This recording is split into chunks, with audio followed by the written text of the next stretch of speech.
नमस्कार, स्वागत है आपका दिल्ली एनसीआर दिन भर में। मैं हूं आपके साथ करुणा ठाकुर।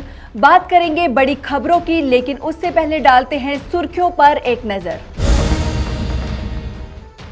कोरोना पर सीएम केजरीवाल सख्त, कहा कोरोना के बढ़ते मामलों के मद्देनजर वैक्सीनेशन को अब युद्ध स्तर पर बढ़ाया जाएगा। जहांगीरपुरी में दिल्ली महिला आयोग ने 15 वर्षीय बच्ची का बाल विवाह रुकवाया। धर्म परिवर्तन करके करवाया जा रहा था निकाह। दिल्ली में फिर एक्टिव हुई एसडीएम की टीम। मास्क न लगाने पर काटे गए 2000 रुपए के चालान।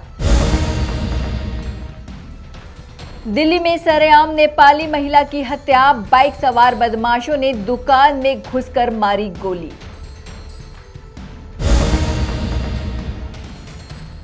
दिल्ली पुलिस को मिली बड़ी कामयाबी। कांस्टेबल पर गोली चलाने वाला कुख्यात बदमाश आदिल मुठभेड़ के बाद गिरफ्तार।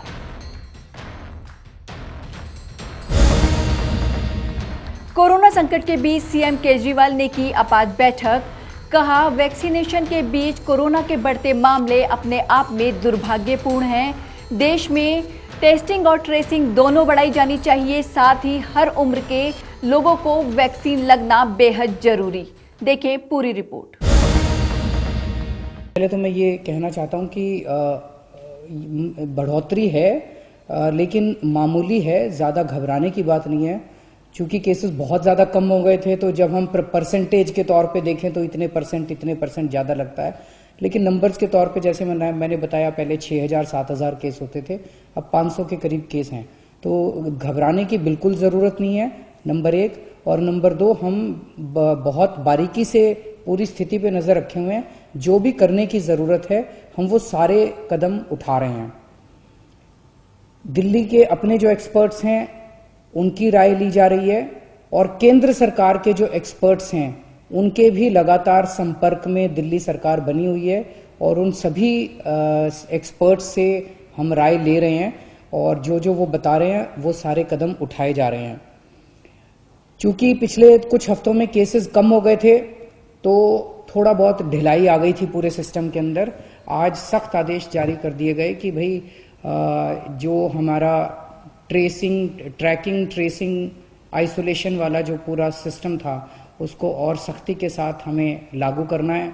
सर्विलेंस को सख्ती के साथ लागू करना है, और एनफोर्समेंट बहुत सख्त करना है। जो मास्क पहनने का और सोशल डिस्टेंसिंग का, ये सारी चीज़ें हमें अब सख्ती के साथ लागू करनी है। लेकिन जैसा हम जानते हैं कि जनवरी के महीने से देश भर में वैक्सीनेशन का कार्यक्रम शुरू हो गया।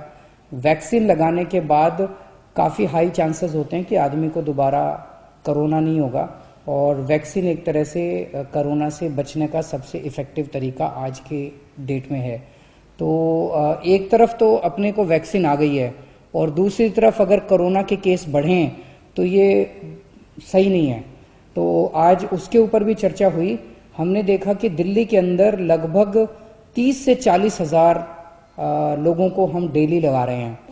इसमें दोनों चीज़ें हैं। एक तरफ तो हमारे अंदर सिस्टम के अंदर जो भी कमियां हैं उन कमियों को दूर किया जाएगा, ताकि ज़्यादा से ज़्यादा लोगों को वैक्सीन लगाई जा सकें। और दूसरी तरफ जो लोग अभी भी लगवाने में हिचकिचा रहे हैं, उनको मैं अपील करना चाहता हूं कि हिचकिचाने की ज़रूरत नहीं है। मैंने भी लगवा लिया वैक्सीन, मेरे माता पिता ने भी लगवा लिया, सब लोग सही हैं, किसी को कोई प्रॉब्लम नहीं हुई। उल्टा अब हम सेफ हो गए हैं कोरोना से। तो एक तो सबको मैं अपील करना चाहता हूं कि सब लोग जो एलिजिबल हैं वो वैक्सीन लगवाएं। ये जो 30 से 40 हज़ार पर डे वैक्सीन लग रहे हैं, अब इसको बढ़ा के हम 1.25 लाख पर डे वैक्सीन लगाया करेंगे। अगले कुछ दिनों के अंदर हम इसके लिए अपनी कैपेसिटी भी बढ़ा रहे हैं। नंबर ऑफ सेंटर्स जो अभी लग रहे हैं दिल्ली के अंदर, वो लगभग मोटे मोटे तौर पे प्राइवेट और सरकारी मिला के 500 सेंटर के ऊपर लग रहे हैं। इसको डबल किया जाएगा, 500 से 1000 सेंटर्स के ऊपर हम इसको लेके जाएंगे। जो अभी सेंटर्स पे लग रहे हैं, स्पेशली सरकारी सेंटर्स पे, वो 9 बजे से 5 बजे तक लगते हैं। अब इसको 9 बजे से रात को 9 बजे तक टाइम बढ़ाया जा रहा है, ताकि ज़्यादा लोगों को लगाया जा सके। केंद्र सरकार से भी मैं अपील करना चाहता हूं कि अभी उन्होंने जो गाइडलाइंस जारी की हैं सेंटर्स की, वो बहुत ज़्यादा सख्त हैं। जिसकी वजह से नए सेंटर्स खोलने में दिक्कत हो रही है। अब तो अपना 2 महीने का एक्सपीरियंस हो गया वैक्सीन लगाने का। इसके बेसिस पे हम केंद्र सरकार को चिट्ठी भी लिख रहे हैं कि अपने इन पैरामीटर्स को थोड़ा सा रिलैक्स कर दीजिए ताकि और ज़्यादा सेंटर्स में वैक्सीन लगाई जा सके। सारी हिदायतें बरतेंगे, सब कुछ बरतेंगे, किसी के ऊपर किसी तरह की आंच नहीं आने देंगे। लेकिन जो शुरुआत में वो जो प्रिकॉशंस लिए थे, अब अगर थोड़ा ढील कर दिया जाए तो उसमें नए सेंटर्स खोलने में हम लोगों को मदद मिलेगी। कुछ सेंटर्स ऐसे भी हैं जो कि 24 घंटे चल रहे हैं, 24 घंटे चल रहे हैं और भी कई सेंटर्स को 24 घंटे चलने के लिए वो करेंगे। हम आज प्लान कर रहे थे कि केंद्र सरकार से पहले मैं अपील करना चाहता हूं कि अब वक्त आ गया। ये बड़ी दुर्भाग्यपूर्ण होगा कि एक तरफ हमारे देश ने वैक्सीन बनाने में इतनी बड़ी लीड ली है, हमारे डॉक्टर्स ने, हमारे साइंटिस्ट्स ने इतना अच्छा काम किया, और दूसरी तरफ अगर देश के अंदर कोरोना के केस बढ़ गए तो ये तालमेल नहीं खाती बात, ये हजम नहीं होती बात। तो अभी जो इतना स्ट्रिक्ट रिस्ट्रिक्शन किया हुआ है कि 60 साल के ऊपर ही वाले लगाएंगे, 45 साल से ऊपर वो जिनको कोमोर्बिडिटी है, बहुत ज़्यादा वो किया हुआ है, सख्त किया हुआ है कि ये लगा सकता है, ये नहीं लगा सकता, ये केवल ये एलिजिबल है, वो एलिजिबल नहीं है। मेरा उनसे निवेदन है कि अब हमारे देश के अंदर काफ़ी प्रोडक्शन वैक्सीन का बढ़ गया है और अब ये वैक्सीन खोल देनी चाहिए। जो बताते हैं 18 साल से कम वालों को नहीं लगानी, उनको छोड़ के अब हमें एक ऐसी, अभी हम ये लिस्ट जारी कर रहे हैं कि कौन एलिजिबल है, कि 60 साल से ऊपर वाले एलिजिबल हैं, 45 साल से ऊपर वाले वो एलिजिबल है जो कोमोर्बिडिटी है। उसकी बजाय हमें एक ऐसी लिस्ट बनानी चाहिए कि कौन एलिजिबल नहीं है, कि 18 साल से कम आयु वाले एलिजिबल नहीं है और ये एलिजिबल नहीं है जिनके अंदर ये मेडिकल कंडीशंस है। बाकी सबके लिए हमें खोल देनी चाहिए वैक्सीन, हमें अलाउ कर देना चाहिए, वॉक इन कर देना चाहिए, हर जगह केवल वॉक इन कर देना चाहिए। जैसे नॉर्मल वैक्सीन लगती है ऐसे ये भी वैक्सीन लगनी चालू हो जाएगी। अगर केंद्र सरकार अलाउ कर देती है वैक्सीन लगवाना सबको, और अगर हमें वैक्सीन की सफिशिएंट सप्लाई मिल जाती है, तो आज हम लोगों ने प्लान बनाया कि हम 3 महीने के अंदर पूरी दिल्ली को वैक्सीन। राजधानी दिल्ली से एक बड़ी खबर सामने आई है, जहां महिला आयोग अध्यक्ष ने 15 वर्षीय बच्ची का बाल विवाह रुकवाया। ये विवाह जहांगीरपुरी इलाके में हो रहा था, जहां महिला आयोग अध्यक्ष स्वाति मालीवाल पहुंची और उन्होंने ये विवाह रुकवा दिया। देखें पूरी रिपोर्ट। राजधानी दिल्ली से एक बड़ी खबर सामने आई है, जहां दिल्ली महिला आयोग ने 15 वर्षीय बच्ची का बाल विवाह रुकवा दिया। मामला जहांगीरपुरी इलाके का है, जहां 15 वर्षीय बच्ची का धर्म परिवर्तन करवाकर निकाह करवाया जा रहा था। जैसे ही इस निकाह की सूचना दिल्ली महिला आयोग को लगी, तो महिला आयोग अध्यक्ष स्वाति मालीवाल अपनी टीम के साथ वहां पहुंची और दिल्ली पुलिस की मदद से ये बाल विवाह रुकवा दिया। दिल्ली के जहांगीरपुरी इलाके में एक 15 साल की लड़की का निकाह कराया जा रहा था। जैसे ही हमें पता चला तो मैं और मेरी टीम वहां मौके पे पहुंचे और दिल्ली पुलिस के साथ मिलकर हमने वो निकाह रुकवा दिया है। मुझे बहुत दुख होता है कि आज भी इस देश में, यहाँ तक कि देश की राजधानी तक में बच्चों के बाल विवाह कराए जा रहे हैं। बहुत ही ज्यादा शर्म की बात है और ऐसे लोग जो बच्चों से उनका बचपन छीन लेते हैं, इनके ऊपर कड़ी से कड़ी सजा होनी चाहिए। इस केस में भी मैं दिल्ली पुलिस से अनुरोध करती हूँ कि कड़ी से कड़ी सजा दिलाई जाए और साथ में जो लड़की है उसके पुनर्वास पे दिल्ली महिला आयोग काम करे। फिलहाल ये विवाह रुकवा दिया गया है, लेकिन ये बेहद ही शर्मनाक बात है कि दिल्ली जैसे बड़े शहर में आज भी इस तरह के कृत्य हो रहे हैं। नवोदय टाइम्स के लिए करुणा ठाकुर की रिपोर्ट, दिल्ली। राजधानी दिल्ली में एक बार फिर कोरोना ने रफ्तार पकड़ ली है, लेकिन उसके बावजूद लोग लापरवाही बरत रहे हैं और मास्क भी नहीं लगा रहे हैं, जिसको देखते हुए एसडीएम की टीम फिर से एक्टिव हो गई है और दिल्ली की सड़कों पर मास्क नहीं लगाने वालों पर 2000 रुपए का चालान काट रही है। देखें पूरी रिपोर्ट। राजधानी दिल्ली में कोरोना ने एक बार फिर रफ्तार पकड़ ली है, लेकिन उसके बावजूद लोग लगातार लापरवाही बरत रहे हैं और मास्क भी नहीं लगा रहे हैं। ऐसे में एसडीएम की टीम दोबारा एक्टिव हो गई है और उन लोगों पर फाइन लगा रही है जो मास्क नहीं पहन रहे हैं। ये तस्वीरें दिल्ली के गोविंदपुरी इलाके की हैं, जहां सिविल डिफेंस के वॉलेंटियर ऑटो चालक के मास्क न लगाने पर चालान काट रहे हैं। एसडीएम टीम ने कई लोगों का जुर्माना किया है। खास तौर पर ग्रामीण सेवा और ऑटो चलाने वाले चालकों पर 2000 रुपए का जुर्माना लगाया है। आपका बिना मास्क का 2000 का चालान हुआ है, क्या कहेंगे इसको लेके? क्या करेंगे जी, मान ही नहीं रहे थे। हाँ। हमने बोला भी कि चलो 500 का कर दो। हाँ। फिर उन्होंने माना ही नहीं, करे नहीं ऐसा करो, तुम मिलके करवाओ या कुछ भी करवाओ, कैसे भी करो। कैसे करके चालान करवाइए, 2000 रुपये का चालान हुआ। अब बताओ, अब खाना वाना खा के आए थे, एकदम मास्क कैसे लगा लेगा आदमी? उसी टाइम सवारी मिल गई थी, उसी टाइम सवारी मिल गई। हम लेके जैसे मोड़ पे जैसे निकले, तुरंत उन्होंने पकड़ लिया। खाना खा के निकले थे गाड़ी सवारी लेके, तुरंत पकड़ लिया। चालान हुआ 2000 रुपये का। हाँ। बहुत कुछ मानते नहीं है। 2000 रुपये का चालान करा। आप कहाँ से आ रहे थे, कहाँ जा रहे थे?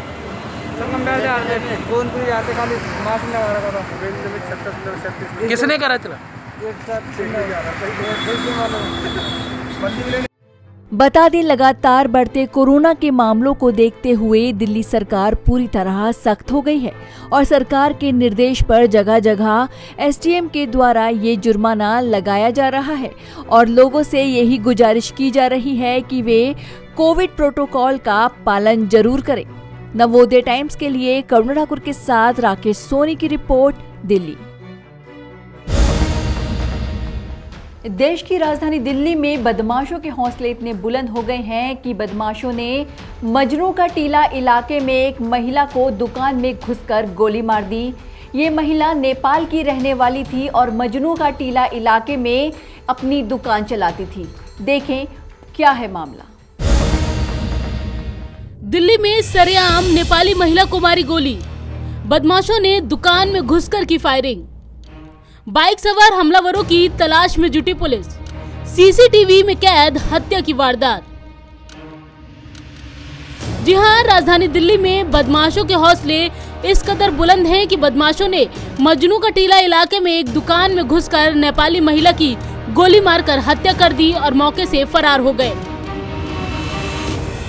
मृतक महिला की पहचान मीना तमांग के नाम से हुई है। वारदात को सुबह उस वक्त अंजाम दिया गया जब महिला अपनी दुकान खोलने के बाद साफ सफाई में जुटी थी कि तभी बाइक सवार बदमाश पानी और सोडा लेने के बहाने दुकान में घुसे और महिला के सीने में गोली मार दी। सुबह मैं इधर आया था, भाभी पार आया, वो मारा है हो जाए। कहाँ गोली लगी थी? सीने में। क्या पता चला कौन लोग थे? कोई पता नहीं चला। ने आया दिखा कुछ? नहीं देखा अभी तक नहीं देखा। कितने बजे घटना है? 7 बजे का है। 7 बजे का। अभी आपकी क्या करती है? सुबह कितने बजे दुकान खुलता है? किसी की दुकान है? और कोल्ड ड्रिंक का वो सब कुछ है ना। मृतका तिब्बती कॉलोनी में मेन मार्केट में नाश्ते की दुकान लगाती थी। वहीं पूरी वारदात सीसीटीवी कैमरे में भी कैद हुई है। फिलहाल परिवार इस मामले में आरोपियों की गिरफ्तारी की मांग कर रहा है। हम दूर रहता था ना, हमें तो नहीं पता था। अच्छा, तो ये कौन है आपके जिनको गोली? हमारा मतलब पहचान वाला है। अच्छा, कब से रह रहे थे यहाँ पे? यहाँ तो 6-7 साल से ला रहे हैं। दुकान किस चीज़ का है इनका? दुकान इन्हीं का? किराने की दुकान है। वहीं पुलिस ने शव को पोस्टमार्टम के लिए भेजकर मामला दर्ज कर लिया है और इलाके के सीसीटीवी फुटेज खंगाले जा रहे हैं ताकि हमलावरों की पहचान की जा सके। पुलिस हत्या की वजह भी तलाश रही है। हालांकि पहली जांच में ये लूटपाट का मामला ही नजर आ रहा है, लेकिन पुलिस इस मामले की हर एंगल से जांच कर रही है और पूरी कोशिश की जा रही है कि हमलावरों को जल्द से जल्द अरेस्ट कर सलाखों के पीछे भेजा जा सके।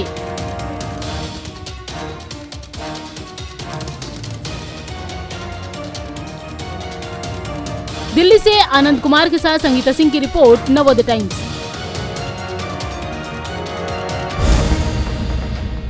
दिल्ली पुलिस स्पेशल सेल के हाथ एक बड़ी कामयाबी लगी है, जहां स्पेशल सेल ने मुठभेड़ के बाद एक कुख्यात बदमाश को गिरफ्तार किया है। इस बदमाश ने 25 फरवरी को कांस्टेबल संदीप को गोली मारी थी, जिसे अब गाजीपुर इलाके से गिरफ्तार किया गया है। देखें पूरी रिपोर्ट। दिल्ली पुलिस स्पेशल सेल के हाथ एक बड़ी कामयाबी लगी है, जहां स्पेशल सेल ने एनकाउंटर के बाद कुख्यात बदमाश आदिल को गिरफ्तार किया है। आदिल ने बीते 25 फरवरी को स्नेचिंग की घटना को अंजाम देकर कांस्टेबल संदीप पर गोली चलाई थी, जिसे अब एसीपी अतर सिंह और इंस्पेक्टर शिव कुमार की टीम ने बीती रात गाजीपुर से गिरफ्तार किया है। दरअसल 25 फरवरी को भलासवा डेरी इलाके में चेकिंग के लिए रोकने पर दो बदमाशों ने कांस्टेबल संदीप पर गोली चला दी थी। वहीं पास में लगे सीसीटीवी में दोनों बदमाशों को भागते हुए देखा गया था और तब से पुलिस इन बदमाशों को ढूंढ रही थी। इस केस में पहले भी 2 बदमाशों को पकड़ा जा चुका है और अब मुख्य आरोपी आदिल भी पुलिस के हत्थे चढ़ गया है। दरअसल पुलिस को गुप्त सूचना मिली थी कि आदिल गाजीपुर इंडस्ट्रियल एरिया में रात 10:45 पर आने वाला है, जिसके बाद पुलिस ने वहां पहले से ही जाल बिछा लिया और मौका पाते ही उसे दबोच लिया। मुठभेड़ के बाद आदिल घायल भी हो गया। फिलहाल घायल बदमाश आदिल को नजदीकी लाल बहादुर शास्त्री अस्पताल में भर्ती कराया गया है, जहां इलाज के बाद पुलिस बदमाश से पूछताछ करेगी और साथ ही कई अन्य और मामले भी खुलने की आशंका जताई जा रही है। नवोदय टाइम्स के लिए करुणा ठाकुर के साथ सुरेंद्र सिंह की रिपोर्ट, दिल्ली। फिलहाल के लिए दिल्ली एनसीआर में बस इतना ही। बाकी खबरों के लिए देखते रहिए पंजाब केसरी नवोदय टाइम्स टीवी। मुझे दीजिए इजाजत, नमस्कार।